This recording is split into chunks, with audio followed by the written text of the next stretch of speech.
Sheila. Eu não sei se a gente está online já. Sheila? Sheila?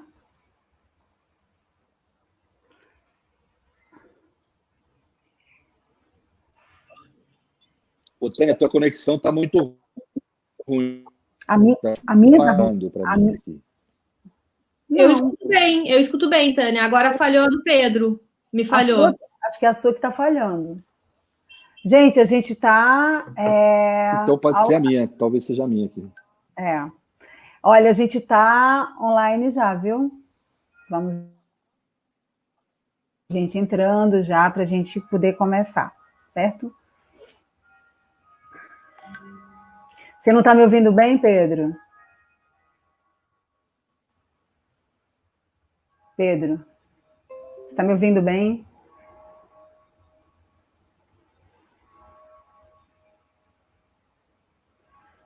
Eu te ouço bem, Tânia, não sei.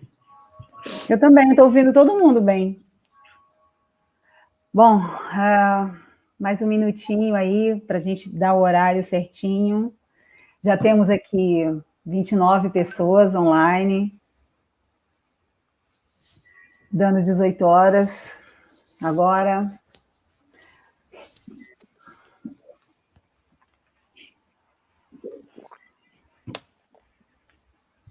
Esperar um minutinho aí para o pessoal ir entrando.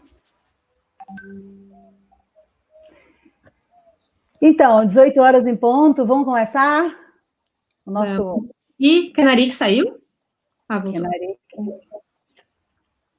Opa, vamos lá, todo mundo aí? Então, boa noite, companheiras e companheiros, colegas, ouvintes. Estamos começando aqui um bate-papo promovido pela Associação Brasileira de Juristas pela Democracia. Eu sou a Tânia Oliveira, da coordenação executiva da ABJD. A gente está começando aqui uma live para conversar sobre os crimes de Bolsonaro e Moro, as possibilidades e consequências, é o tema que a gente está dando para essa conversa. E eu tenho a grande honra de estar aqui coordenando esse debate, esse bate-papo, com três figuras muito importantes do debate jurídico no país. Então, eu queria apresentar para vocês, inclusive pela ordem de fala, a Clara Maciero, que é doutora em Direito, professora da Universidade de São Judas e do Instituto Brasileiro de Ciências Criminais, o IBCCRIM. O Pedro saiu? A nossa desembargadora aposentada do Tribunal de Justiça do Estado de São Paulo, Kenarique Bojiquian, sócia fundadora aí da Associação de Juízes para a Democracia, gloriosa JD, e para muito orgulho também membro da Associação Brasileira de Juristas pela Democracia, junto comigo. O professor Pedro Serrano, acho que teve algum problema com a conexão, porque ele não está aparecendo aqui. Vamos esperar mais uns 2 minutinhos para ver se ele retorna. Teve algum problema com a conexão? Para a gente poder começar. Enquanto isso, eu gostaria de dizer que as perguntas, após a exposição aqui dos nossos debatedores, as perguntas podem ser enviadas aí no nosso, pelo chat, né, pelo site, pelo Facebook e pelo YouTube. A gente vai aqui passar as perguntas para os palestrantes no final da exposição dos três. Pedro... Não sei o que houve com ele, deixa eu ver. Tá problema de conexão, está aparecendo aqui, vamos ver. Aqui voltou. Voltou. Ok? Pedro? Está aí? Fica quieto aí. Então, gente, para a gente não ter mais delongas, então, essa é a live da Associação Brasileira de Juristas pela Democracia, para discutir os crimes de Bolsonaro e Moro, possibilidades e consequências, e a gente está fazendo isso em parceria com o Instituto Brasileiro de Ciências Criminais, com a Associação de Juízes para a Democracia, que tem 2 representantes aqui, das mais competentes. Então, Pedro, na sua ausência, você já foi apresentado aqui, nosso professor da Pontifícia Universidade Católica de São Paulo, professor Dr. Pedro Serrano, e também membro da ABJD. Então, vamos começar já. Nós temos agora 82 pessoas aqui já assistindo a nossa live, e eu já quero passar a palavra para a Clara Macieiro, que vai fazer a sua explanação aqui nesses primeiros 10 minutos, para a gente começar, então, esse debate de hoje. Clara, a palavra está com você. Olá, boa tarde ou boa noite a todas e todos. Queria, em primeiro lugar, agradecer a Tânia o convite, a associação. Estou muito honrada aí de representar o IBCCRIM, juntamente com vocês, para discutir esse tema tão caro aí para o direito, para a democracia, né, sobretudo na parceria aí da Kenaric, né, nossa querida desembargadora, quem admiro demais, né, já despachei com a Kenaric, ela não vai lembrar, mas foi super atenciosa, carinhosa e, enfim, admiro demais o trabalho dela. E ao professor Pedro Serrano também, que não conheço ainda pessoalmente, mas conheço a sua produção e admiro também muito o seu conhecimento jurídico. Bom, então eu estou também aqui numa posição um pouco delicada, porque eu quero mais ouvi-los, né, muito mais do que comentar a respeito do que está acontecendo, né, mas vou trazer meus pitacos iniciais para a gente aquecer o debate e as questões que estão colocadas aí não a partir, né, mas cujo estopim aí foi esse bombástico pedido de demissão do então ministro da Justiça, Sérgio Moro, né? É claro que da nossa parte, do nosso campo, não há muitas surpresas, né? Na verdade, são as coisas acontecendo mais ou menos como a gente já esperava, já se sabia que o governo Bolsonaro era um governo que não era preocupado com a democracia, com a república. Da mesma forma, o Moro também nunca foi uma pessoa muito preocupada, por mais que ele diga que é um grande legalista, a condução dos processos, sobretudo o processo do Lava Jato, a condução dele também não atendeu à literalidade da lei sequer, quer dizer, então, mas, ao mesmo tempo, ele está nos trazendo aí fatos cujas evidências a gente já tinha, mas que vão aí corroborando e vão somando para fazer com que esse barco, né, do Bolsonaro vá afundando cada vez mais, né? Bom, e aí eu concordo quando diz, estava pensando agora, de fato, ele foi fazer uma coletiva para demissão e trouxe uma delação premiada, né? Praticamente, parece que ele trouxe uma delação. E a delação, e aí que entra o nosso ponto, né? A delação implica a confissão de fatos, né? A gente não delata se a gente não participou de fatos ilícitos.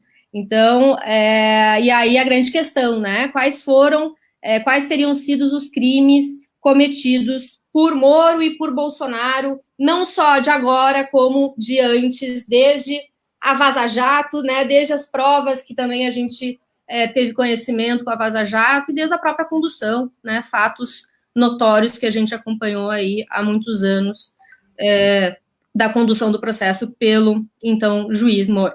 Bom, vou começar mais ou menos na linha do que trouxe o Aras, né? Antes disso, só para fazer uma delimitação conceitual, né? Nós temos crimes de responsabilidade e crimes comuns, né? Quer dizer, crimes de responsabilidade hoje, claro, o Moro, enquanto ministro, poderia responder, hoje não é mais, portanto, não faz sentido falar em crime de responsabilidade para ele. Agora, para o Bolsonaro, tá aí, né? Tá a grande discussão se ele cometeu crime de responsabilidade, acho que ele já vem cometendo há um bom tempo.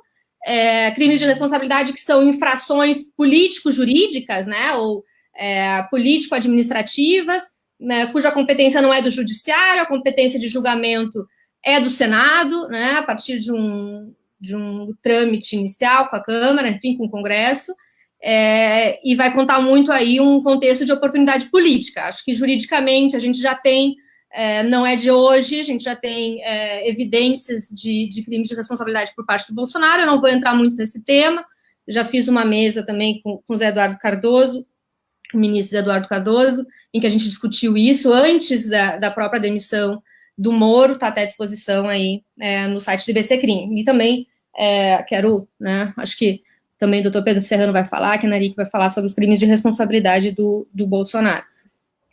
Por outro lado, nós temos os crimes comuns, né, que são os crimes, então, que vão ser julgados perante o Poder Judiciário, né? Então, Bolsonaro tem foro privilegiado perante o STF, né? Enquanto o Moro hoje, sem cargo algum, foro comum na primeira instância, né?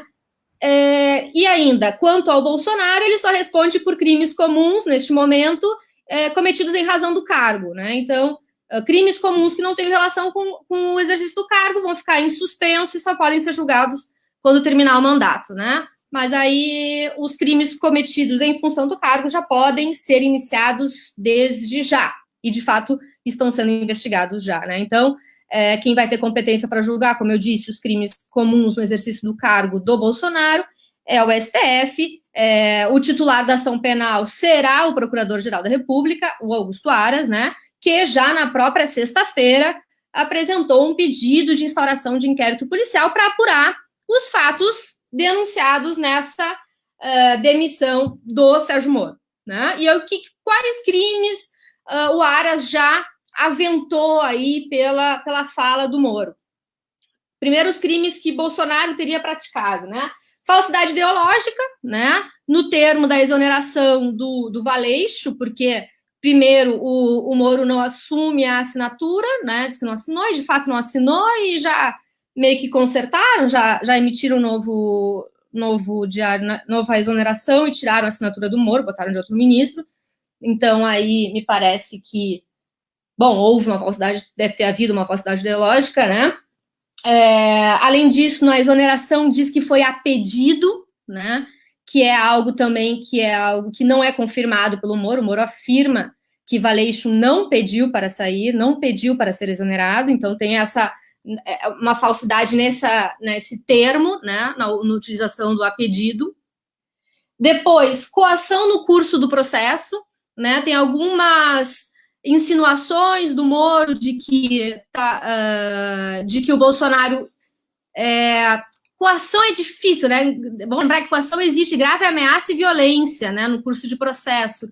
Mas, enfim, né, vai saber. A gente vai precisar ouvir o Moro para saber que tipo de ameaça ele sofreu, vai ter que ouvir o superintendente da Polícia Federal do Rio de Janeiro, sobretudo, né, que é um cargo que também é muito visado pelo Bolsonaro, para fins de para influenciar nas investigações que lá correm, né, que são muito caras ao Bolsonaro e aos seus filhos.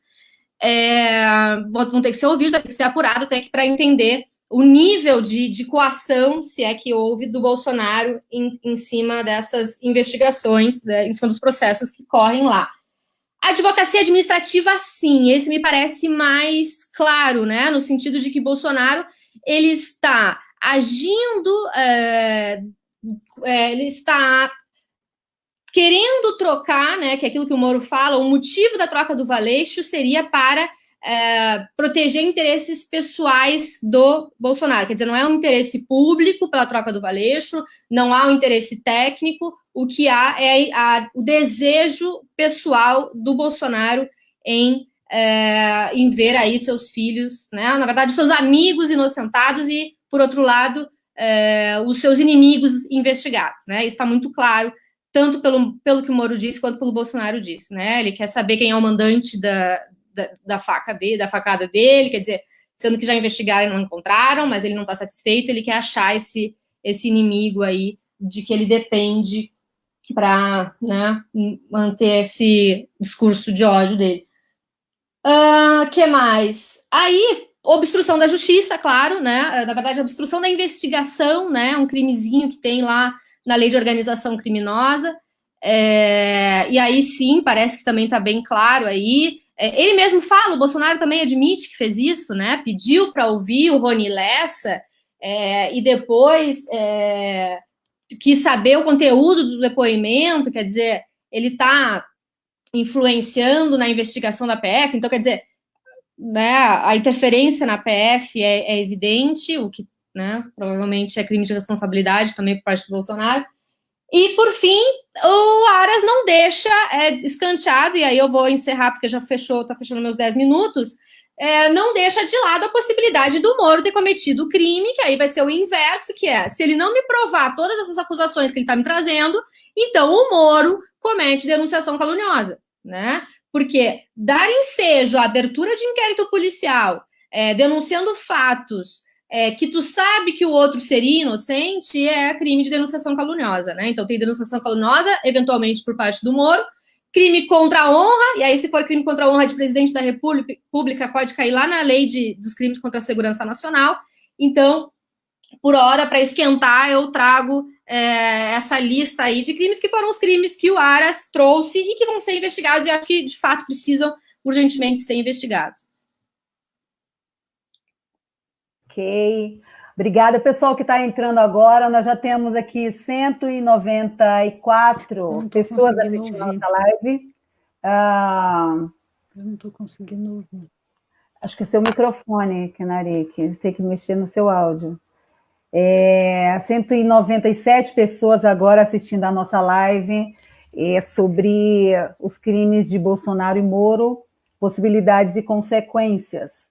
E nós acabamos de ouvir a professora doutora Clara Maziero, do Instituto Brasileiro de Ciências Criminais, que nos trouxe a discussão a respeito dos crimes comuns que estão na esfera do Supremo Tribunal Federal, a partir da apresentação do pedido de investigação, do pedido de inquérito feito pelo Procurador-Geral da República, Augusto Aras. Então, eu vou passar imediatamente a palavra agora para o professor doutor Pedro Serrano, da Pontifícia Universidade Católica de São Paulo e membro da BJD, que vai falar nos 10 minutos a respeito, dessa discussão toda que derivou do pedido de demissão do ministro Sérgio Moro, do Ministério da Justiça e da Segurança Pública, naquilo que costumou-se dizer que não foi um pedido de demissão, foi uma delação premiada. Então, professor Pedro Serrano, a palavra é sua.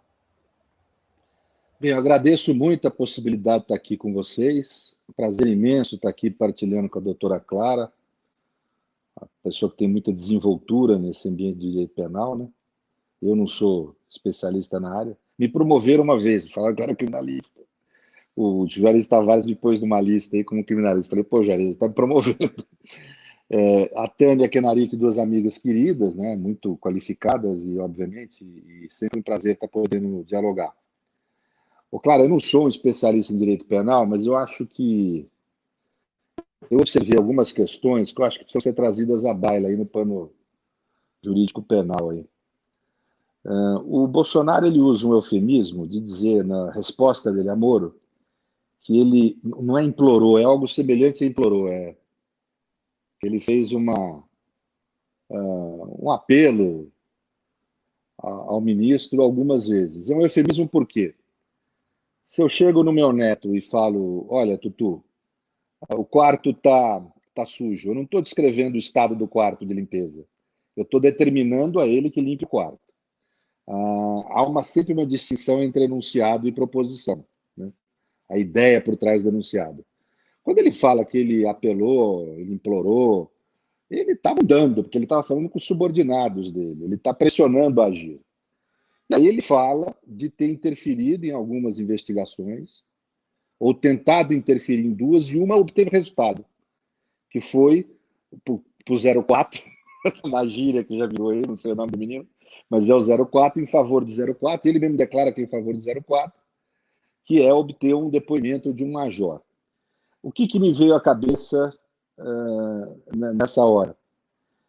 Precisa se investigar, além da conduta do próprio presidente, obviamente isso é insuficiente para caracterizar qualquer delito, mas precisa se investigar se ele realmente praticou isso, como praticou, e pelo que ele declara, pelo menos aonde obteve resultado, ele contou com a participação do ex-ministro. E provavelmente aí de uma série de instâncias hierárquicas da Polícia Federal. Por exemplo, como ex-diretor, tem que ser investigado se ele participou ou não, porque seria natural. O presidente da República vai ligar para o delegado e mandar.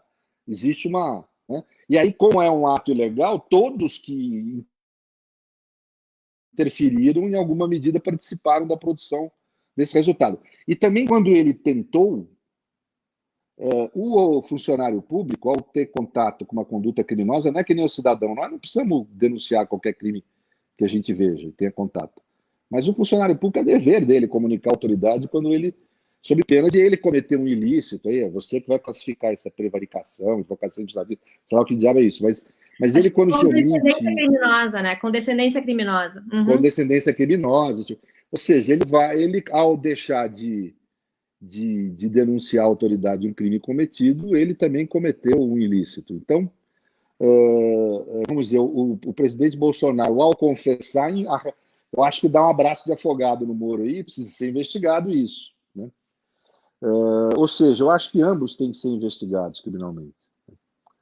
Mas eu chamaria atenção para uma outra questão. Hoje o presidente Rodrigo Maia, quando provocado sobre o impeachment, ele falou, não está caracterizado ainda, nesse caso das denúncias de Moro. Ele tem razão, a meu ver.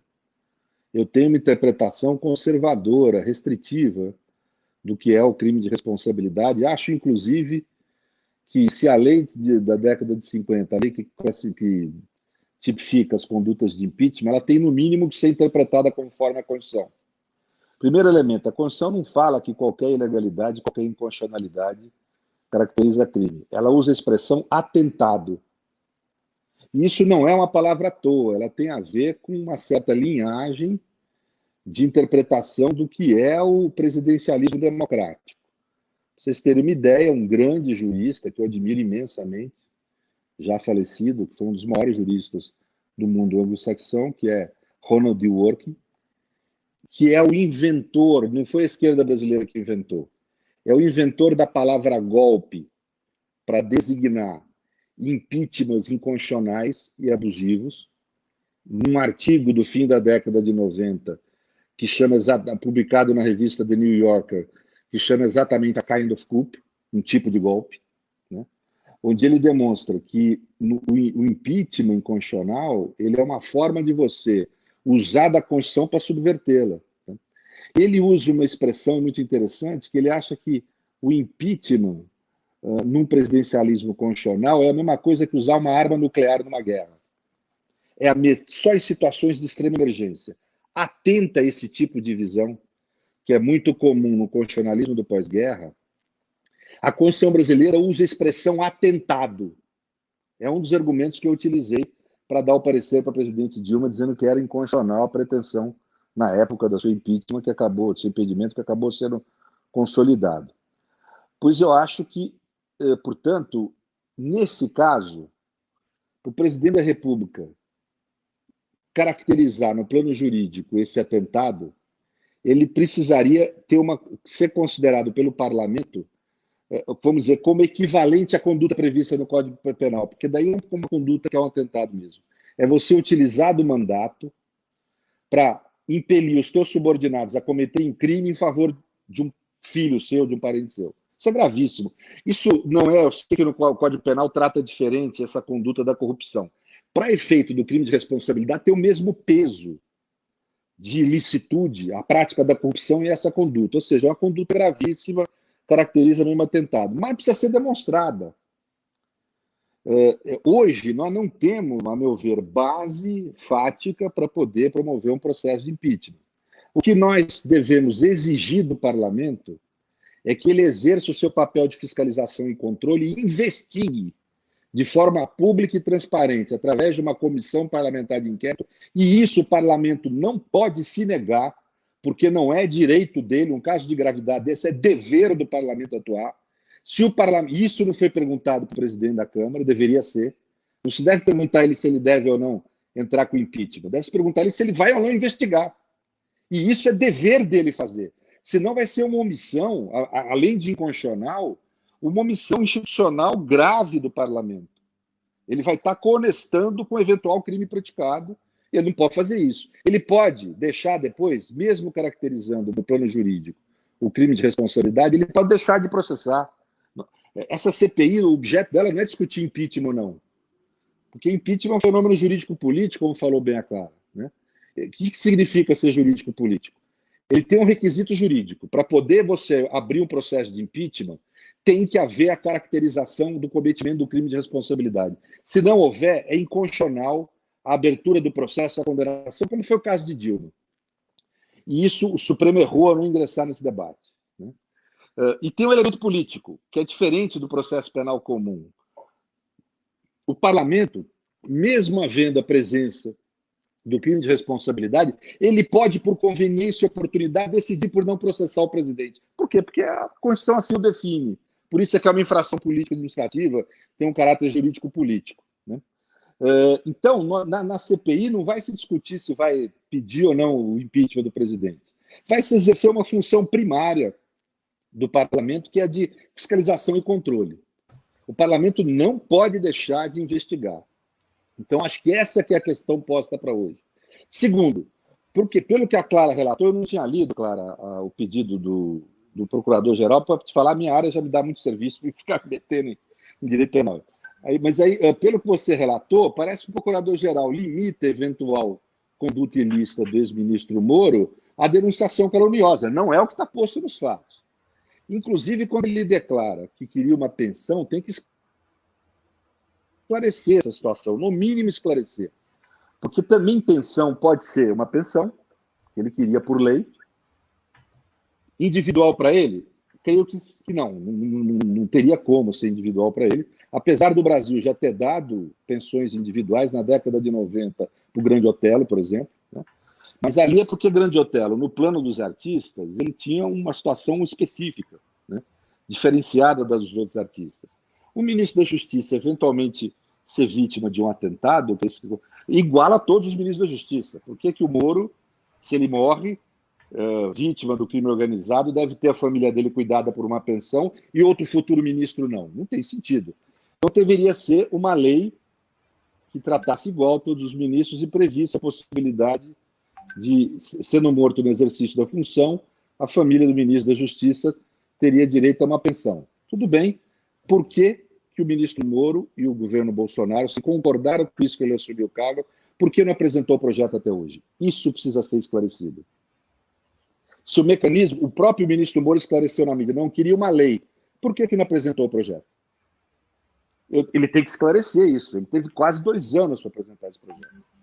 Então, pode ser, e eu estou falando em tese, por favor, não quero aqui acusar ninguém, tem que se preservar a honorabilidade da pessoa, a presunção de inocência, etc. Tal. Acho eu que, inclusive, a investigação deve, na dúvida, favorecer o investigado, né? Não concordo muito com essas coisas que às vezes vocês falam em dúvida próximo societatis, né? Mas, de qualquer forma, vamos dizer, isso precisa ser investigado, porque pode ser que a palavra pensão tenha sido um eufemismo, para, na realidade, isso em tese, né, tem que investigar, para, na realidade, ser algum tipo de contribuição privada, de empresários que apoiam o bolsonarismo. E ele saiu falando porque estava com medo do presidente abordar o problema na fala dele, que ele sabe que viria a resposta. Então, eu estou só aqui pensando, conjecturando. Se há essa hipótese de uma interpretação detrimentosa a quem falou, tem que investigar. Nada além disso. Mas, então, o ministro Moro precisaria ser investigado nas questões que eu tratei e nessa daí que eu estou tratando agora. Isso eu não estou vendo contemplado nessa investigação que você relatou do Aras. Óbvio que o delegado que for fazer lá, o ministro, quem for investigar pode investigar essas coisas que eu estou falando, mas deveria ter contemplado, porque senão fica uma impressão que está investigando um lado só. E nesse caso aí, se enrolaram. Ambos falaram coisas complicadas para si próprio ali, a meu ver. Agora, o mais importante é o controle político. Essa coisa de penal, sinceramente, eu desacredito muito nesse mecanismo de solução de problemas. Eu acho que tinha que ser através da fiscalização da Câmara.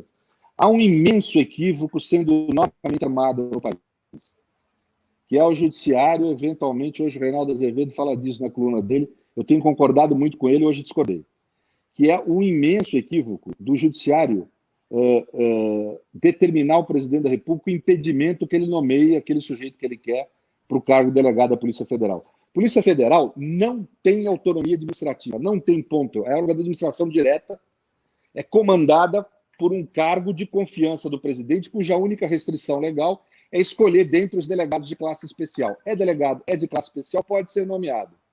Se o presidente da República quer fazer o que o ministro Moro acusa, e nós não podemos presumir que o que o Moro fala é verdade, tem que investigar, né?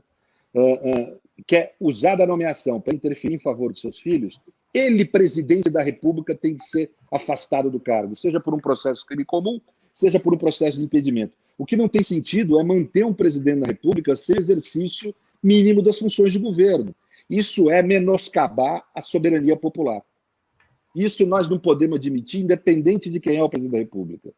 Então, já desde o caso Lula, eu advirto isso. Quer dizer, no caso Lula, uma interpretação primária de tão errada do que seja desvio de poder, minha dissertação de mestrado foi sobre anos atrás, foi sobre desvio de poder, um mau uso da teoria de desvio de poder foi impedido o presidente Lula de... Vejam que teoria, quer dizer, é uma teoria que conclui que o Supremo é um órgão menos legítimo para julgar do que a primeira instância lá de Curitiba. Foi um absurdo que foi presumido naquele raciocínio, né? E o presidente Lula foi impedido de ocupar um ministro, esvaziou-se ali a função de governo do presidente. Ali começou o processo de impeachment de fato, né? Você começa a esvaziar as funções de soberania popular da chefe de Estado da nação. E nós não podemos deixar isso repetir agora, porque nós temos que ter compromisso com certos valores institucionais e com a democracia e o Estado de Direito como valor, né? É o que nos diferencia dele, eu acho, e deles, né? Então nós temos que aqui apontar que é uma inconstitucionalidade intensa querer impedir a nomeação pelo presidente do chefe da Polícia Federal. Aonde a Polícia Federal, não preciso dizer, tem algo que se possa chamar próxima autonomia, é que o exercício da função de polícia judicial não é função de governo, é função de Estado, logo é intangível ao governante interferir na investigação, é até crime se fizer isso. Então é só isso, mas funcionalmente e administrativamente a Polícia Federal não tem autonomia, tanto que já pretendeu ter e não conseguiu, né? E eu não quero discutir aqui se é certo ou não ela ter, é outro debate, aí da lei referenda, né?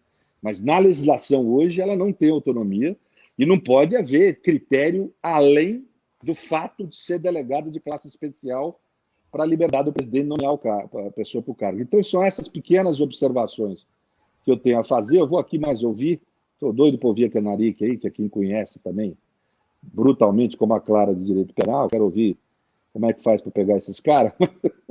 Mas, assim, só observar essas questões aí. Muito obrigado. Aí tu quer que o penal pegue os caras, né? E a gente quer. Do meu desejo como cidadão também. Como cidadão é. Agora, eu espero obrigada, que pegue, então. né? Óbvio que dentro do processo penal, dos direitos. Tá? Lógico. Tá, obrigada, professor Pedro Serrano. Tivemos aí 14 minutos e meio de fala. Nós estamos agora com 282 pessoas assistindo a nossa live e, infelizmente, com um problema de conexão da doutora Kenarique Bojiquian. Não sei, aconteceu algo, ela não está conseguindo voltar. Então, a gente não vai esperar aqui para ver se ela consegue reconectar, né? Não tá Vocês me ouviram falando? Sim, perfeitamente. Sua fala foi perfeita, inclusive brilhante. Porque eu estou tendo problema de... Não, mas acho que você está tendo problema para ouvir, mas nós te ouvimos perfeitamente. O seu áudio saiu aqui perfeitamente. Temos que esperar a Kenarique, então, retornar para ver se ela vai conseguir participar aqui com a gente da nossa live. Vamos esperar. Bom, no intervalo, enquanto isso, eu gostaria de dizer que já temos perguntas aí sendo feitas, vários participantes aqui fazendo, enfim, elogiando aqui a nossa live, falando da importância dessa discussão, da importância desse debate, da importância das duas falas brilhantes aqui da doutora Clara Mazieiro e do doutor Pedro Serrano. E enviem as perguntas aqui pelo chat, que a gente vai, ao final do debate, passar a pergunta para os nossos palestrantes, né? Estamos esperando aí para ver se a doutora Kenarique consegue reconectar. Não sei que tipo de problema pode ter acontecido. Mas, de qualquer forma, quero adiantar aqui com o mediador aqui, já achei muito interessante, inclusive os pontos que não convergem necessariamente entre as duas falas, que dão bastante elementos para a gente discutir aqui né? Por exemplo, o doutor Pedro Serrano traz essa questão do pedido de pensão feito pelo ex-ministro Sérgio Moro, que eu vi muita discussão a respeito disso também, inclusive tentando enquadramentos que são distintos. Falávamos disso um pouco antes da live começar, tem gente falando em concussão, gente falando em corrupção passiva, né, naquela até um pouco natural confusão que se faz entre os dois tipos penais, dois enquadramentos e tal. Depois, acho que no debate até isso pode ser melhor tratado, melhor aprofundado. Eu acho que eu vou mudar um pouco a dinâmica para a gente não ficar preso. Eu não sei efetivamente o que aconteceu com a conexão da Kenari. Deixa eu ver se ela está conseguindo voltar aqui agora. Não está conseguindo voltar. Talvez ela saindo tente fazer uma nova conexão. Vamos esperar, então, gente. Acho que, enquanto isso, vou tentar já ir adiantando, para a gente adiantar a discussão e não perder o tempo. Ela fala, quando retornar, eu vou passar aqui algumas perguntas que já foram feitas inicialmente. E aí, vamos iniciando o debate, ela entrando, então a gente passa para a fala dela e dá continuidade, né? Porque senão a gente não vai, a gente vai ter um tempo aqui perdido, né? Por assim dizer. Então, tem algumas perguntas aqui, deixa eu tentar organizar aqui, tinha deixado isso para o final. Tem umas perguntas aqui que chegaram. Oi? Kenarique, não. Sim, tá? Não estou vendo. Escuta? Eu escuto. Sim. Entrou. Caiu. Eu subi de novo? Oh. Eu não sei o que está acontecendo. Pronto, Kenarique, você está ao vivo agora online, a gente está te ouvindo perfeitamente. Eu ia dar um início às perguntas, então, para dar um tempo para você conseguir voltar, mas já que você voltou, então, voltamos para a dinâmica anterior. Você tem, então, seus 10 minutos, a nossa sempre desembargadora, né? Desembargadora aposentada do Tribunal de Justiça do Estado de São Paulo, fundadora da Associação de Juízes para a Democracia, e com muito orgulho também membro da BJD, assim como eu. Então, com a palavra, doutora Kenarique Bojiquian, para os seus 10 minutos. Oi, boa noite para todo mundo, para todos e todas. Desculpe aí, eu não sei o que aconteceu. Tomara que nesses 10 minutos isso não caia de novo, né? Para eu não perder a oportunidade de estar com vocês.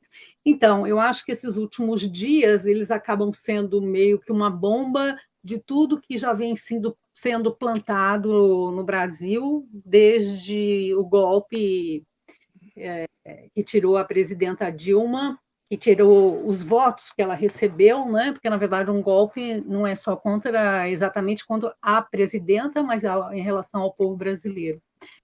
E agora nós temos, nesse período todo, um projeto que foi retirado e um outro colocado no lugar. E a gente está vendo que é um momento que nós vivemos de muita dor no Brasil, atualmente, seja em razão dessa pandemia, seja porque o Brasil está sem nenhuma direção política, sem nenhum cuidado com o próprio povo brasileiro, em todos os sentidos que a gente vê pela política econômica que nós tivemos desde então, e pela ausência de políticas sociais. E agora nós tivemos, como consequência, nesse momento,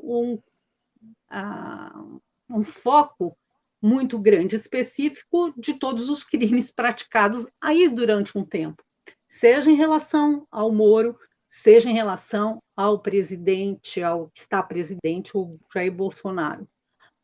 O Jair Bolsonaro, como eles já apontaram os meus queridos Pedro e Clara, crimes comuns e crimes de responsabilidade.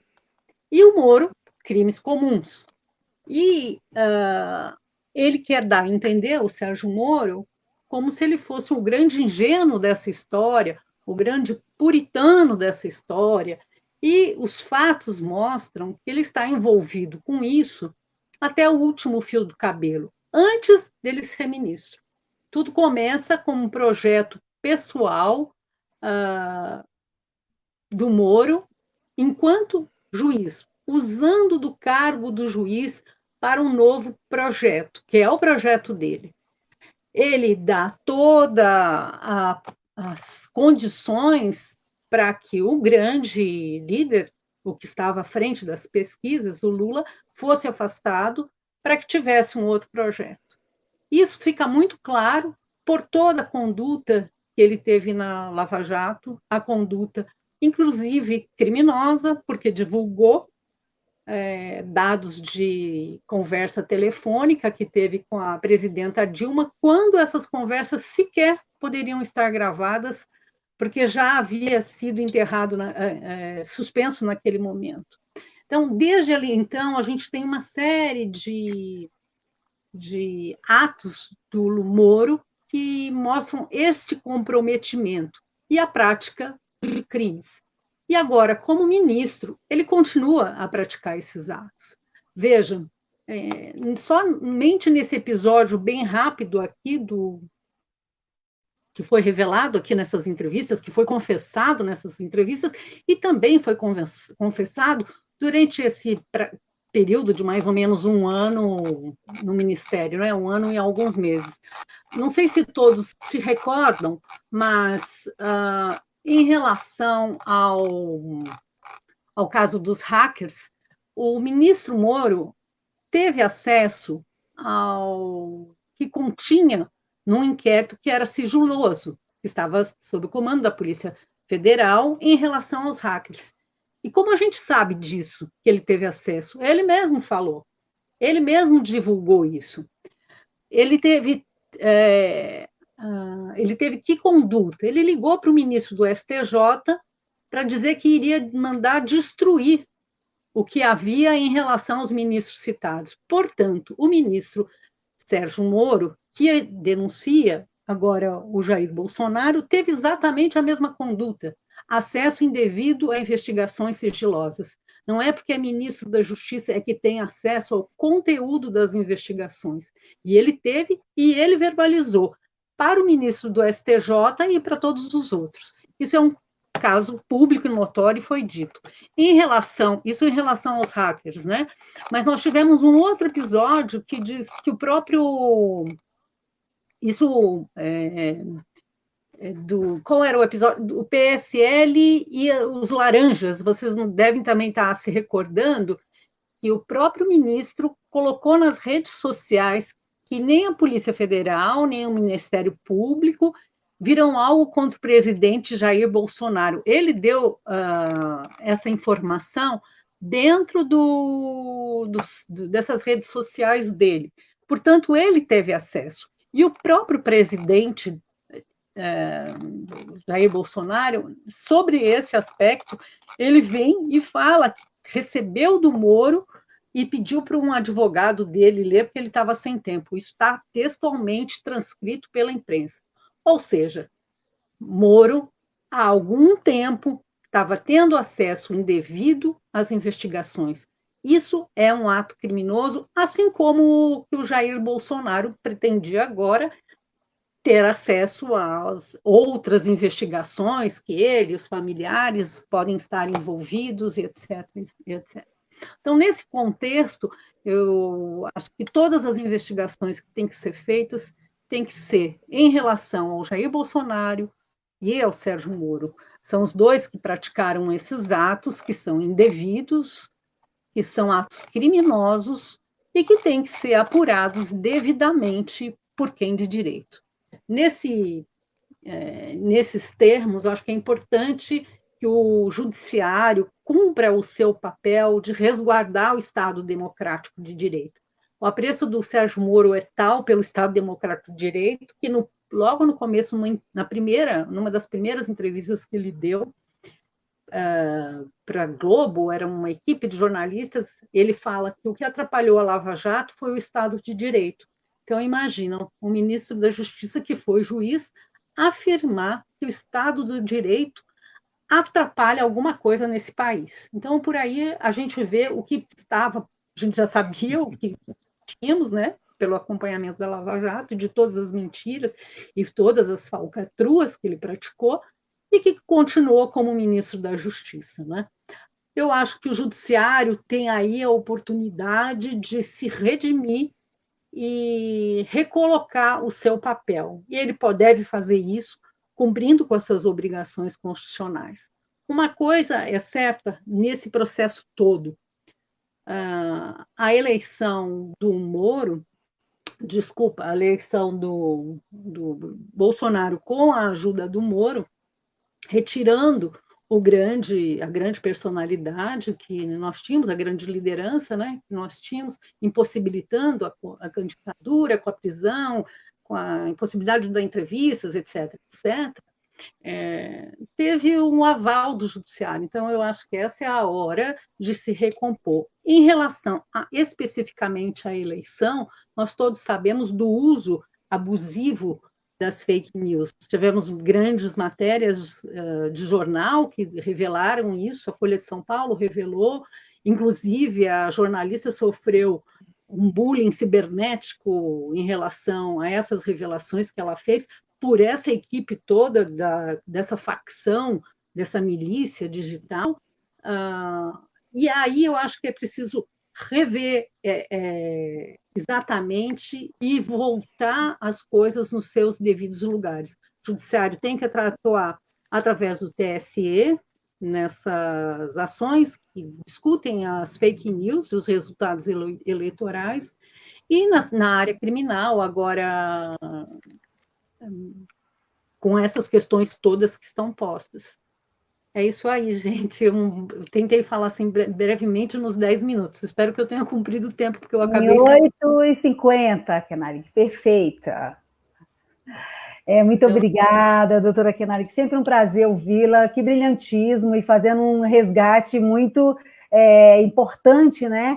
Histórico mesmo, da conduta do Sérgio Moro, em momentos anteriores, inclusive, né? Que importam para a gente compreender também o papel que ele exerceu e exerce na história política, jurídico-política, ou político-jurídica brasileira. Gente, tem umas perguntas e tem perguntas chegando. Eu queria, então, agradecer a fala dos três no tempo que lhes foi concedido e fazer as perguntas aqui, algumas perguntas que já chegaram para a gente começar o debate. Bom, as perguntas serão respondidas pela ordem agora inversa, né? Responderia Kenari, que o Pedro está sempre no meio aí.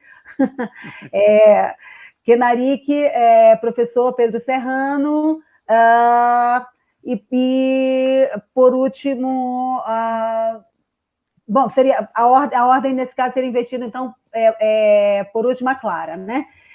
As perguntas que eu tenho aqui, pela ordem, vamos lá. O Guilherme Narras pergunta: Moro, em relação à percepção da pensão, teria em tese praticado a conduta prevista no artigo 316 ou 317 do Código Penal? Acho que eu até falei disso um pouquinho antes. A Natália França pergunta o seguinte: parece prevaricação mesmo, ela afirma, né? Se a autoridade policial, porque com descendência criminosa, só se fosse o funcionário hierarquicamente superior em relação ao inferior. E aqui estamos tratando do contrário.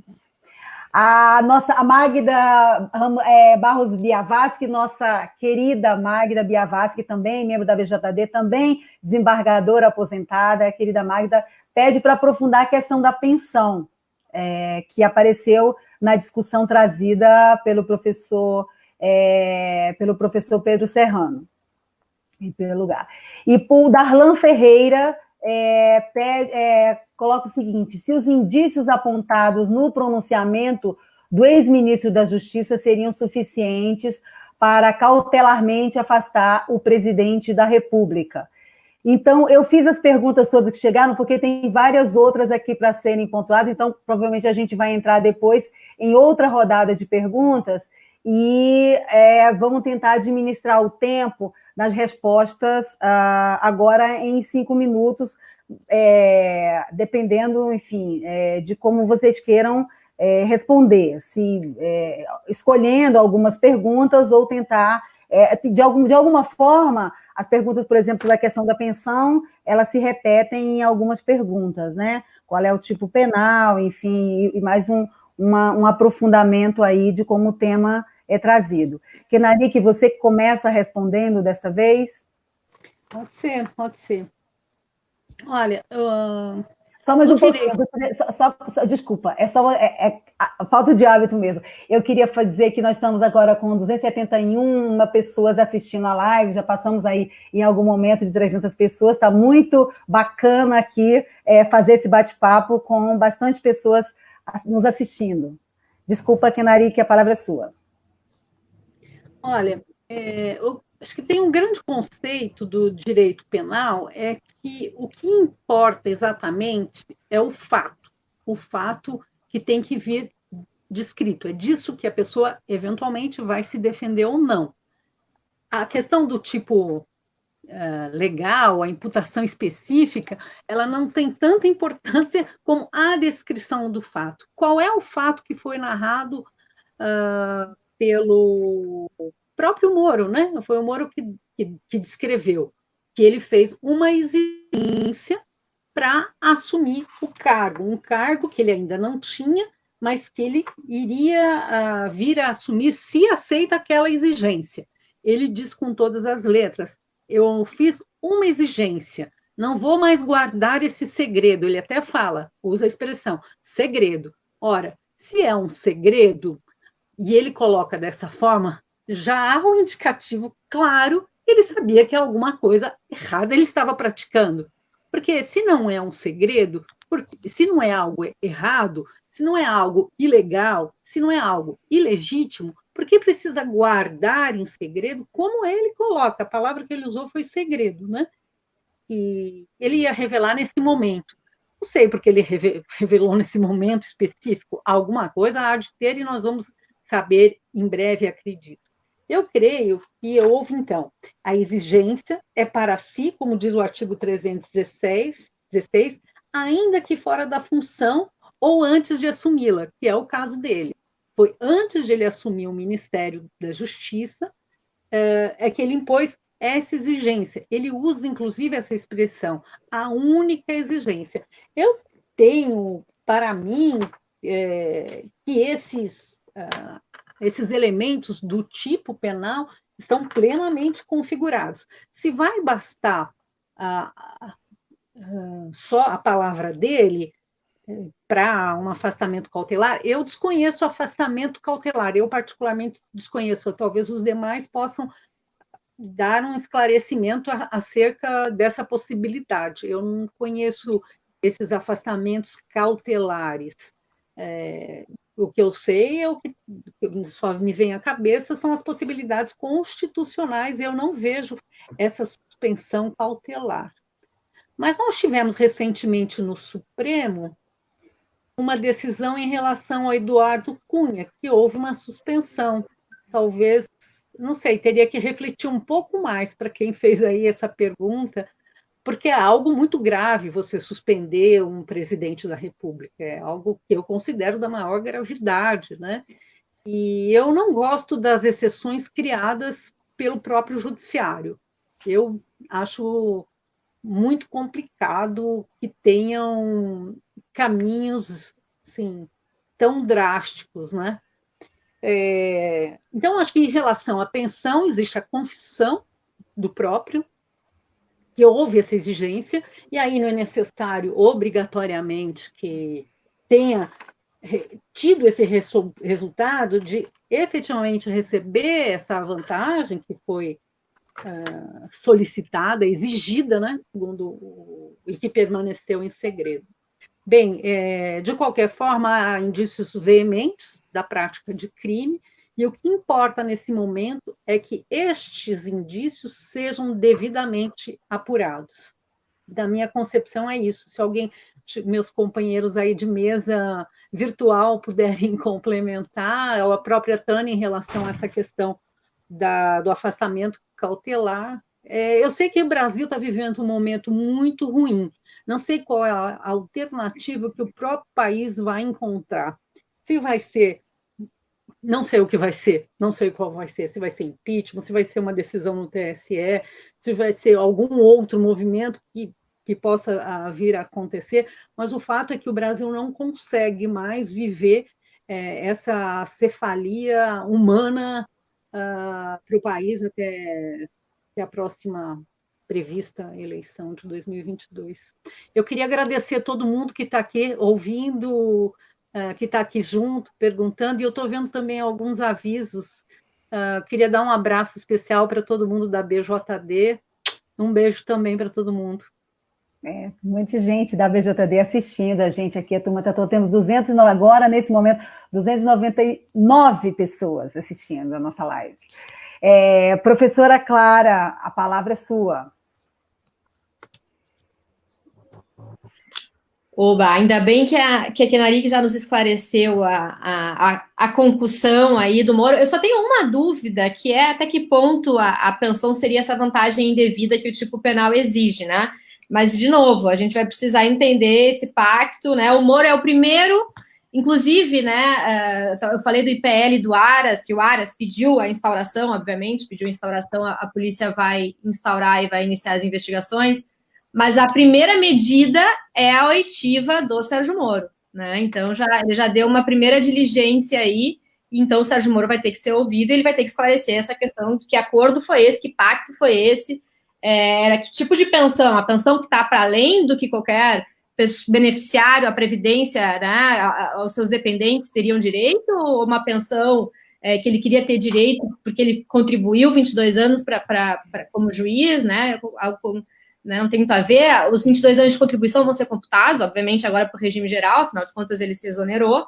Então, eu concordo com a Kenarique, eu só fico com essa dúvida, talvez o Pedro Serrano saiba melhor do que eu também, sobre a questão se seria vantagem devida ou não, já que tem hipóteses legais, além do Grande Otelo, eu vi também os irmãos Vilas Boas também receberam no governo FHC uma pensão vitalícia para eles, e depois, caso um deles morresse, um era casado, a esposa também teria direito, sertanistas, em função enfim, do serviço que prestaram ao país. Então, enfim, há alguma jurisprudência, uma precedência legal aí dessa possibilidade, não sei até que ponto seria indevida essa vantagem que o Moro exigiu, mas eu acho que aí, pela lei da transparência, se há contrato, não há, que negociação foi essa, o Moro vai ter que esclarecer, inclusive nessa investigação, que já está aí nas mãos do Celso de Mello, né? Sobre cautelar de afastamento, olha, até tem previsão, né? Nós temos as cautelares diversas da prisão, né? No artigo 319 do Código de Processo Penal, e no inciso 6º tem a possibilidade de suspensão do exercício da função pública, né? Acho que quem teve essa cautelar, inclusive arbitrada contra si, foi então, ele acho que é senador ainda, né? Foi candidato à presidência, mineiro, Aécio Neves. O Aécio Neves, ele é deputado. Ah, tá, deputado. Isso, mas ele foi afastado, ele teve uma cautelar diversa da prisão de afastamento do cargo, se não me engano. Além disso, não poder ir a bar à noite, aquelas coisas que o juiz adora arbitrar aí para né, incomodar a vida social da pessoa. Mas existe a cautelar diversa da prisão de suspensão, né? Então, assim, ao invés de prender preventivamente, caso houvesse indício suficiente de autoria e de materialidade criminosa, em havendo isso, então, em havendo materialidade delitiva, autoria, sendo extremamente necessária a adoção de uma cautelar, bom, temos um instrumento de afastamento cautelar, temos, né? Mas como o professor Serrano também já disse, é uma bomba, né? Se o impeachment é uma bomba atômica, imagina uma cautelar de afastamento do cargo do presidente, né? Seria algo extremamente agressivo, né? Mas, bom, o direito está aí. E eu acho importante a gente lembrar isso. O direito está à espreita, né? Para evitar ações autoritárias, fascistas e antidemocráticas, né? Então, ao antever esse tipo de possibilidade, o direito vai ter que agir. O STF vai ter que agir, alguém vai ter que agir, porque a gente não vai assistir, obviamente, a derrocada da democracia e o direito sem fazer nada, né? Então, as burocracias jurídicas estão aí, elas vão ter que agir para evitar qualquer mal maior à democracia, né? Que é a nossa função última enquanto guardiões da Constituição. Até porque, bom, o que a gente está vendo é isso. o STF acabou de decidir que o Bolsonaro não pode intervir nos decretos estaduais e municipais. Né? O STF, agora o Alexandre de Moraes, imagina, acabou de determinar que não podem mudar os delegados que estão conduzindo as investigações.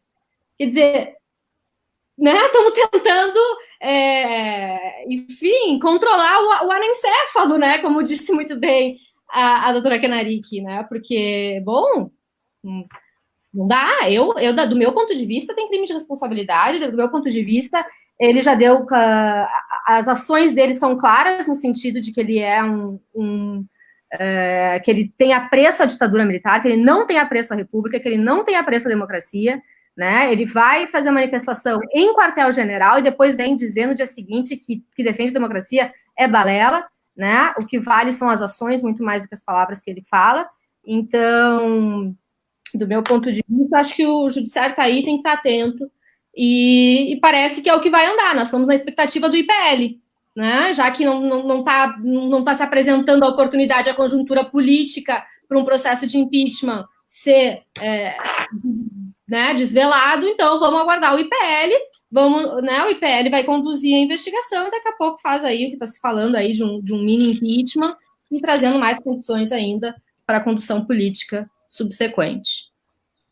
Isso.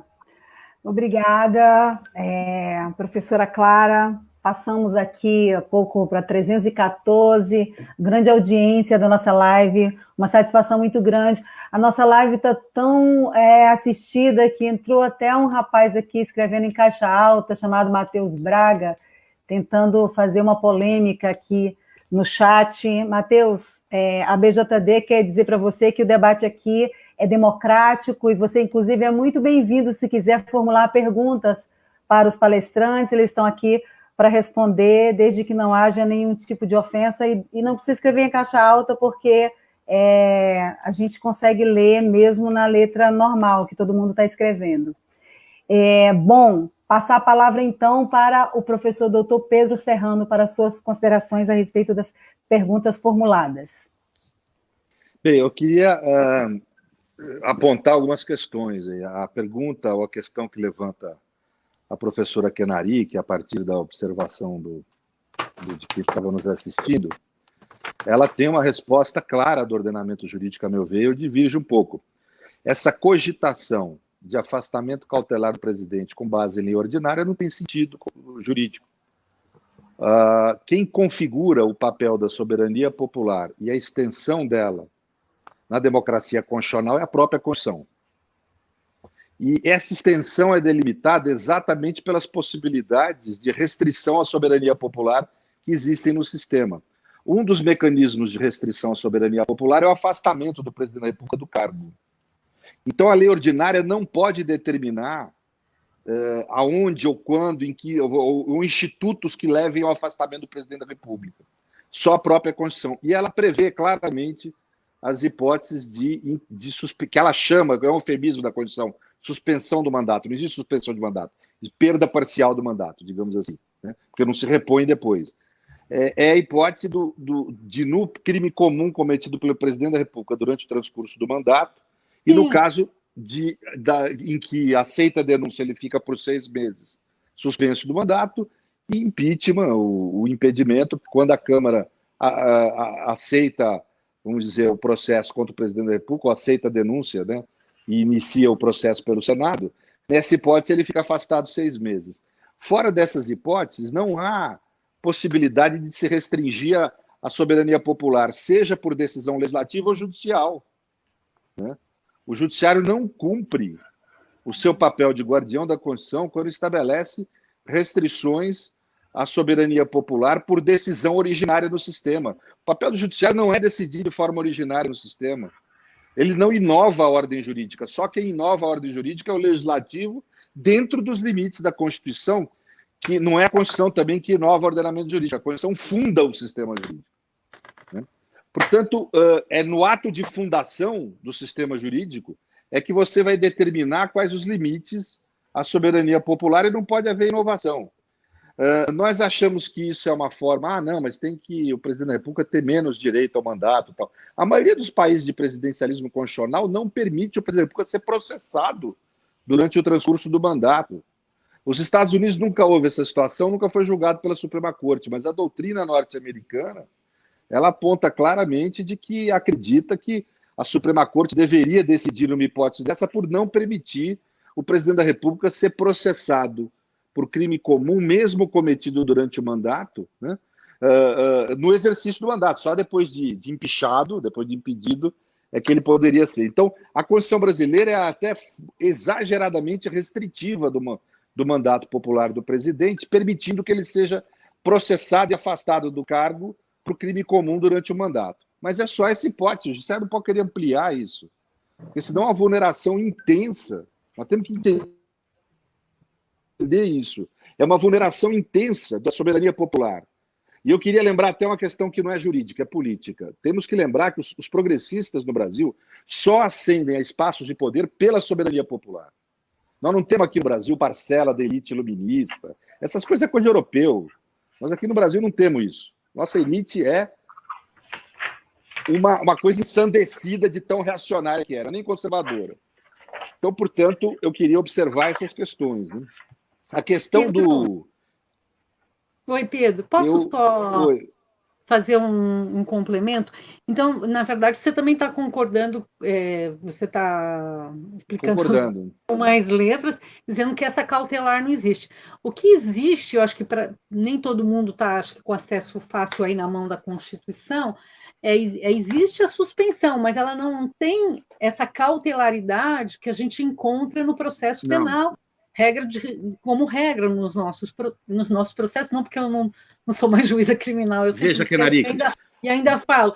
Aqui, quando a Constituição fala, ela fala de suspensão das funções do presidente, mas isso quando ele receber a denúncia. Afora essa hipótese, não tem essa outra cautelaridade que acho que a pessoa que perguntou estava aventando. Se só com os indícios pode entrar com alguma medida cautelar para tirar o presidente. Isso não existe, mas existe essa possibilidade de, tendo denúncia, recebida denúncia, aí sim tem a suspensão, acho que é 60 dias, salvo engano.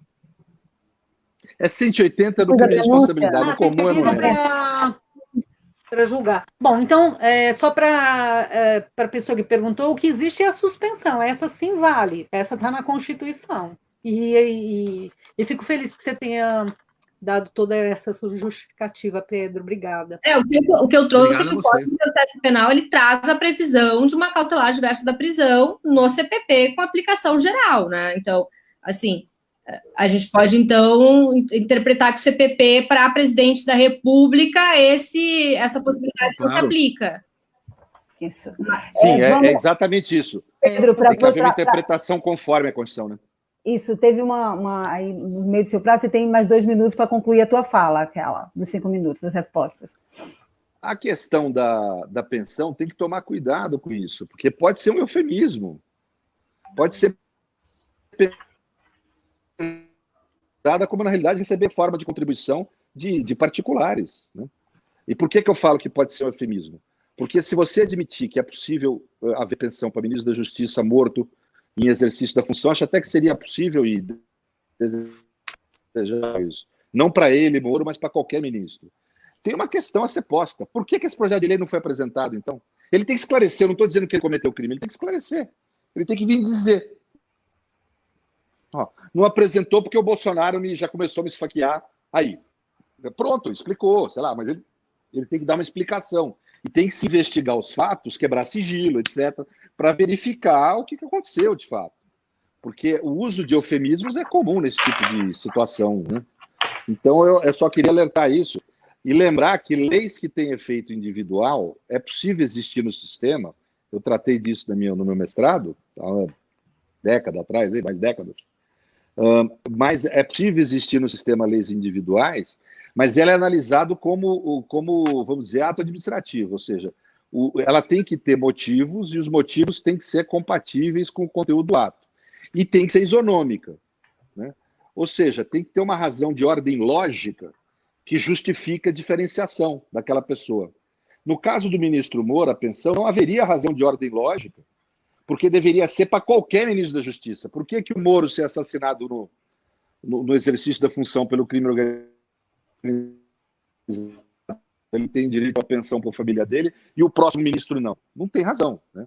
Ou seja, existe uma razão de ordem lógica, de isonômica, portanto, que impediria uma lei pessoal nesse sentido. Seria só uma lei para ministros. Mas, de qualquer forma, permanece a questão. Se foi feito esse acordo, tudo bem, pode ser feito um acordo desse tipo, política é isso mesmo. Só que por que não foi apresentado o projeto? Isso ele tem que ir num ambiente de investigação e explicar. Porque senão é legítimo investigar se essa palavra pensão não foi um eufemismo para significar, vamos dizer, o recebimento de alguma vantagem de particular, que aí sim é vantagem devida. Pela própria interpretação do juiz Moro, né? Ele chegou a falar até em corrupção passiva, como sem precisar de ato de ofício, bastando o recebimento da vantagem, né? Quase como um presente, né? Eu, no plano filosófico político, não jurídico, no plano filosófico político, eu defendo que cada um deve ser julgado pela régua que julga os outros. Mas é isso, obrigado. Ótimo. Obrigada, doutor Pedro. Nosso debate quente aqui, a gente mantém a audiência bem alta aqui. Felicidade de poder estar aqui coordenando, tentando me organizar aqui na coordenação dessa discussão, esse bate-papo bom com vocês. Chegaram várias perguntas, eu queria aqui dizer, inclusive, para os nossos ouvintes, a galera que está acompanhando a live, que seria impossível encaminhar todas as perguntas, senão a gente ia ter uma live aqui de 5 horas. E a gente tem combinado de encerrar, a live vai encerrar às 19h30, né? É o tempo que a gente tem para fazer essa discussão. Infelizmente, teremos novas lives para trazer novamente essas pessoas maravilhosas e outras ainda para aprofundar cada vez mais esse debate. Infelizmente, não dá para passar todas as perguntas. Então, vou tentar passar aqui algumas perguntas até pela ordem de chegada, né? Então, vamos lá. A questão da pensão pegou fogo, então eu gostaria até de, inclusive, vou fazer tipo a pergunta da Tânia, não é verdade? Mas é só para colocar elementos para discussão que tem a ver com várias perguntas que foram feitas e que talvez a gente não consiga colocar tudo, como eu já disse. Mas é para pensar esse caráter do pedido, porque foram dados vários exemplos de pensões, de personalidades que tiveram direito em outros momentos e tal. E o Pedro realmente, o doutor Pedro Serrano realmente coloca bastante elementos para que a gente pense qual seria o caráter, né, dessa pensão e a necessidade do ex-ministro Sérgio Moro de explicar. Um elemento que é interessante para pensar é que, para além de haver exemplos e, portanto, haver precedente de concessão de pensão, é que, nesse caso, e isso foi dito e não foi contestado, o pedido de pensão seria para negociar um cargo de ministro. A aceitação do cargo de ministro dependeria da concessão dessa pensão. A minha pergunta para os doutores, então, estou tentando sintetizar vários questionamentos que chegaram, é que se o fato de estar condicionado à aceitação de um cargo público, não mudaria o caráter de, talvez, licitude, talvez não anularia os precedentes que há, que a doutora Clara esclareceu e colocou para a gente. Bom, gente, a Silvia Maria Rose Barreto pergunta se as atitudes do ex-ministro Sérgio Moro reforçam sua parcialidade na Operação Lava Jato.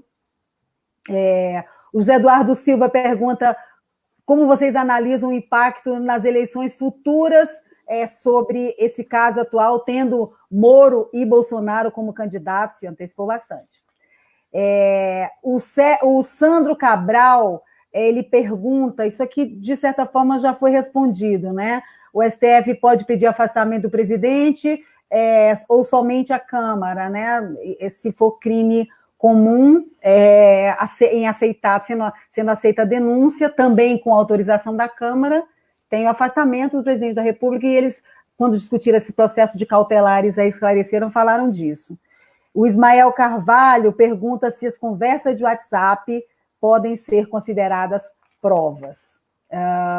Eu acho que podemos aqui, são 19h12 agora, eu acho que com esse bloco de perguntas, podemos devolver a palavra para os palestrantes, agora começando de novo pela Clara.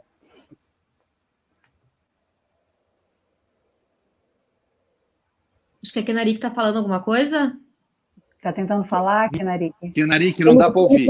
Seu microfone está desligado.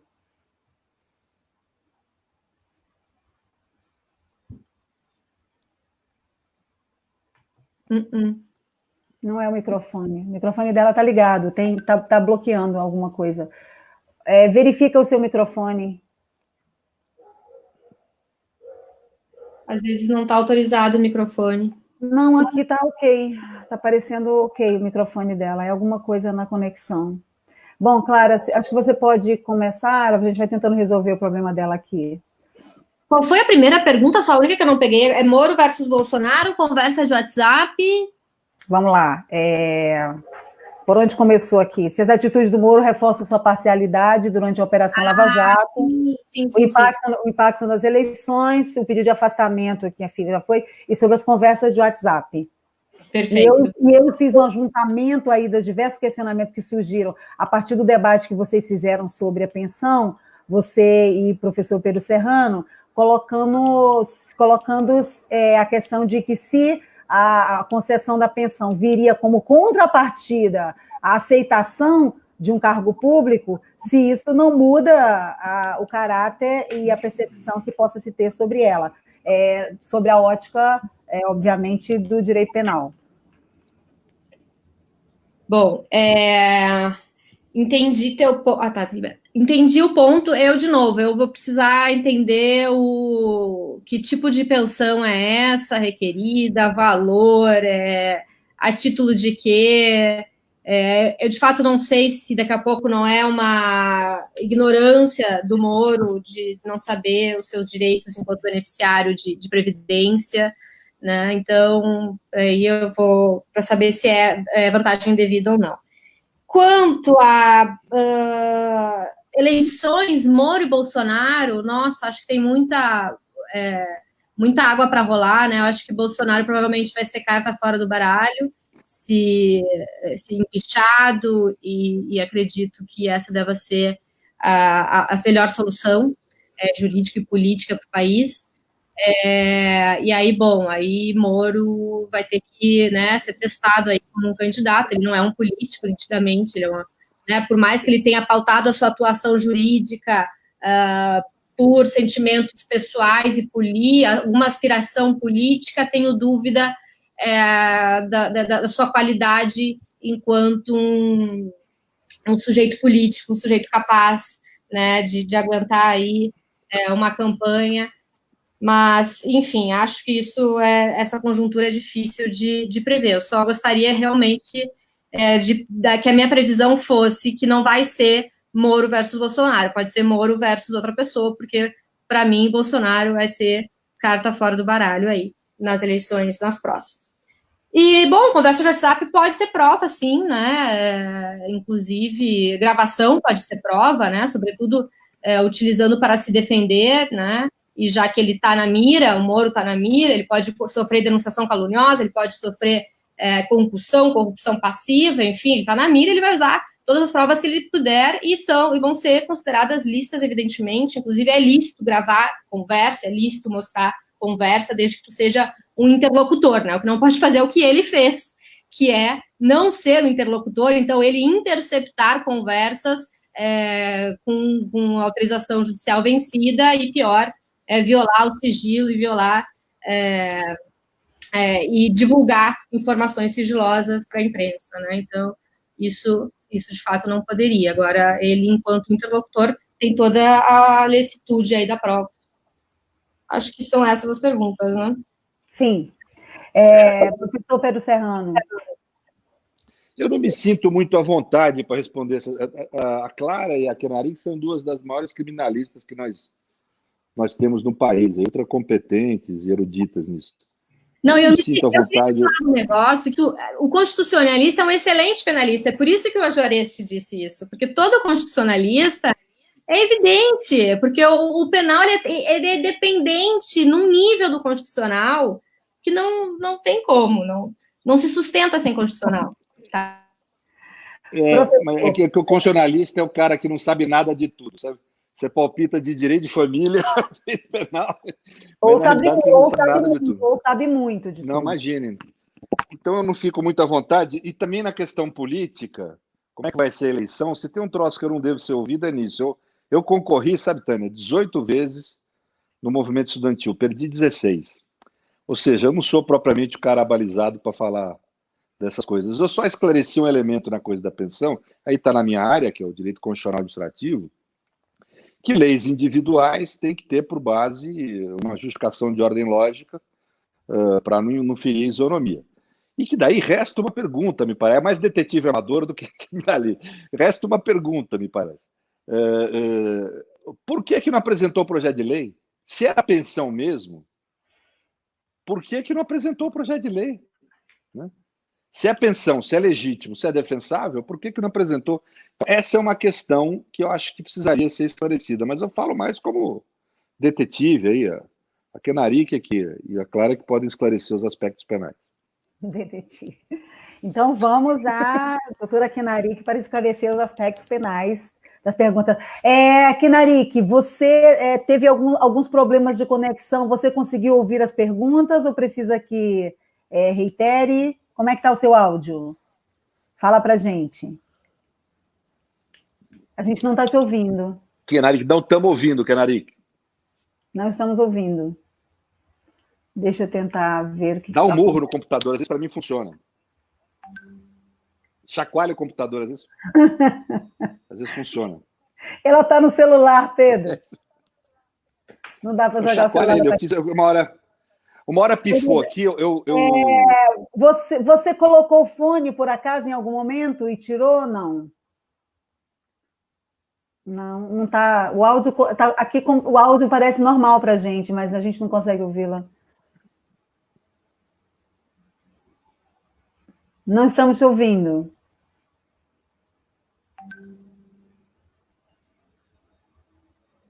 Não estamos ouvindo, não sei o que acontece.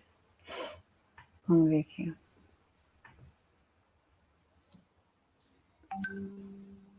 Agora travou a imagem também? Ela está com algum problema sério na conexão. Isso é problema de conexão. Agora caiu de vez. Bom, a gente precisa, então, dar prosseguimento para a gente não extrapolar o tempo que nos comprometemos aqui da live. Então, Kenarique, infelizmente, com esse problema de conexão, ela vai entrando e saindo. A gente encerrou essa fase de perguntas e gostaria aqui, desde já, de agradecer imensamente a disponibilidade da professora Clara Maziero, do professor Pedro Estevão Serrano, da desembargadora Kenarique Bourdiquian, e vir até essa live aqui para a gente conversar com a turma que acompanha a BJD nesse debate fundamental que, enfim, está tomando conta do noticiário aí brasileiro, decorrente do pedido de exoneração do ex-juiz e agora ex-ministro da Justiça, Sérgio Moro. Infelizmente, vamos ver se Kenarique consegue voltar para falar ainda com a gente. Ela aí, vamos ver. Oi, vocês estão me escutando? Agora sim. Agora sim. Que bom. Pode ser que caia de novo, eu não sei o que acontece. Só rapidinho, então, só com as perguntas. Primeiro, preciso dizer que esse crime, o do 316, a concussão, não é necessário o exaurimento. Então, tanto faz se ele efetivamente já recebeu ou deixou de receber alguma coisa, porque esse crime se consuma com a simples exigência da vantagem indevida. Não é necessário que ele já tenha recebido, eventualmente, a vantagem indevida. E o que estava em jogo é esse casamento, a pensão que ele exigiu e o cargo que ele estava negociando. Ele estava negociando um cargo naquele momento, né? O cargo de ser ministro da Justiça. E ele disse, só aceitei por essa exigência. Então, eu creio que... Caiu? Não. Dá para ouvir. Eu estou falando exatamente do ponto que eu levantei, por isso que eu estou falando opa. Tá.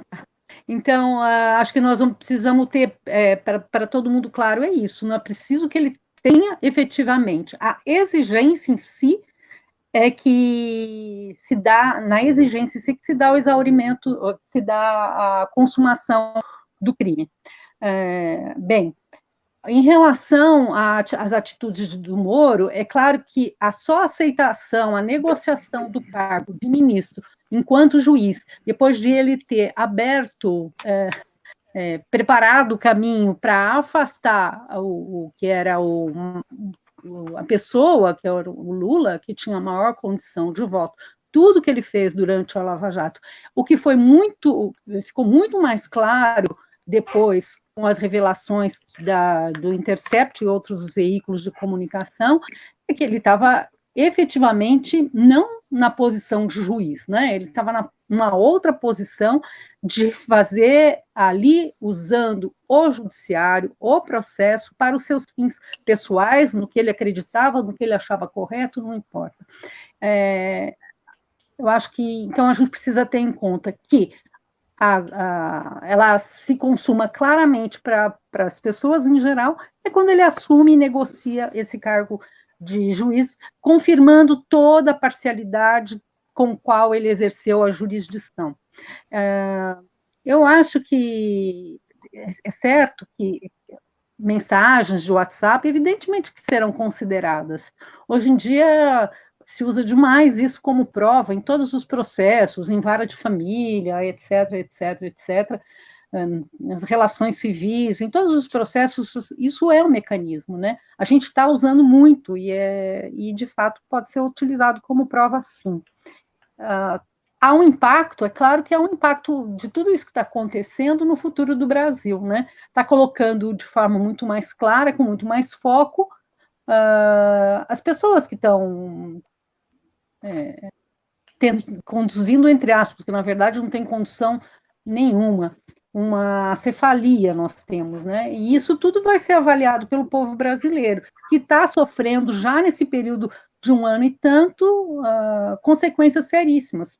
Perdeu direitos no campo previdenciário, no campo trabalhista, atraso no campo penal, processual penal, em tudo que a gente vê, na parte econômica, crescimento mínimo do PIB e etc., etc. O povo brasileiro está perdendo muito. E essa pandemia também está revelando o que está em foco, se são as pessoas, se é a humanidade do povo brasileiro ou o quê. Tudo isso vai ser colocado, está sendo colocado já nessa balança, né? Então, eu não sei o que será do futuro das futuras eleições, mas, por certo, nós temos aí as pessoas enxergando de um modo mais claro que é Bolsonaro, que foi o projeto. Eu acho que nós temos um longo caminho pela frente. Eu gostaria que essas eleições fossem decididas neste ano. Eu acho que o TSE tem que reconhecer que não se pode ter eleições fraudadas como foram as nossas, com as fake news, que tiveram um papel muito importante, como todos sabemos, né? Mas é o povo que vai dizer no momento devido. Eu queria agradecer de novo a Tânia, é a primeira live que eu aceitei fazer. Eu ia dizer isso. Das lives. Fala. E aí eu não consegui recusar o convite da BJD. E talvez acho que seja por isso, porque toda hora essas encrencas que me deixam nervosa. Eu fico pensando, tá caindo, ninguém está me ouvindo, estou atrapalhando todo mundo. Enfim, desculpa aí pelo... Maravilhosa, maravilhosa. Que bom que você pôde voltar e fazer essa fala incrível, brilhante aqui para a gente encerrar. Eu ia falar exatamente isso, gente. Ela disse para mim que ela recebe N convites para lives e essa é a primeira live que ela participa. A BJD se sente absolutamente honrada com isso, de verdade, de ter, assim, ter tido a Kenarique aqui, não só para brilhantar mesmo os eventos, mas para dar uma aula para a gente aqui de processo penal. Assim, recebi uma aula dos 3, assim, estou muito comovida até de ter podido aqui coordenar essa discussão, e eu queria, então, agradecer demais, mais uma vez, a presença de vocês, a disponibilidade, a aula que nos deram, a disposição mesmo em discutir isso, e gostaria de... Olha, tivemos aqui uma audiência altíssima durante toda a live, que passou de 300 pessoas assistindo, E eu gostaria, então, de agradecer a todos que nos acompanharam na live, a todos que enviaram perguntas, a todos que prestigiaram, e o debate vai continuar, a BJD vai fazer várias outras discussões, porque grandes juristas já está provado que temos para trazer aqui para discutir. Então, boa noite para todos, muito obrigada. Obrigada de novo, Clara, Pedro Kinarick, e estamos juntos, como se diz por aí, e vamos seguir. Obrigada. Obrigado, gente. Obrigada, beijo para todos. Beijo. E todas. Todas. Beijo, tchau. Tchau. Beijo.